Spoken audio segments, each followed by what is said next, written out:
Good evening, Agent Farkan. The individual you're about to see is Darren, an international TikTok agent. Darren is now in possession of the Indulge TGV mission Impossible Premier Pass. Your mission, should you choose to accept it, is to intercept Darren, retrieve the Indulge TGV Premier Pass and secure the event's confidentiality before the Premier countdown. Hello Darren, hi. Thank you. So this is my mission. Yes, this is mission. Guna filter C. Yang mana rendah? Atas. Yang mana rendah? Dia paling atas sikit. C lah. C Okey. Kejap. 1, 2. Okey. Kalau yang awal tadi dapat dengan C.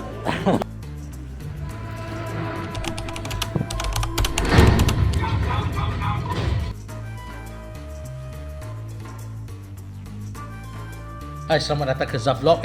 Bukan Zavlog.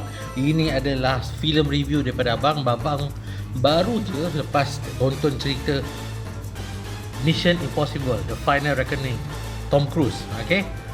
Hari ni 16 Mei. Okey. Filem ni akan bermula ditayangkan esok. Jadi ini tayangan perdana lah yang abang dapat tengok di TGV Suria KLCC Indulge 2. Jadi apa yang abang boleh katakan, cerita ni adalah merupakan satu kesinambungan daripada Mission Impossible, keseluruhan series Mission Impossible. Jadi kalau korang nak tengok cerita ni, pastikan korang recap balik Mission Impossible daripada nombor 1 Mission Impossible tu sampailah ke filem yang ke-7, sebab ini adalah filem yang ke-8. Okey, korang kena tengok balik daripada nombor 1 sampai habis sebab semuanya berkaitan.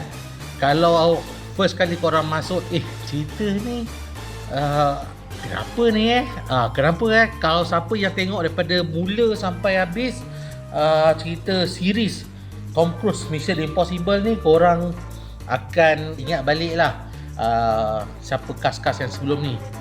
Jadi kalau korang nak tonton filem Mission Impossible ni, korang boleh datang ke TGV Cinemas di mana-mana cawangan. Yang paling best adalah di KLCC lah, sebab kita ada panggung Indulge. Ini adalah abang dekat lounge area. Okay, waiting area, lounge area untuk panggung Indulge KLCC TGV Cinema. Macam boleh buat. This message will restart in 5 seconds.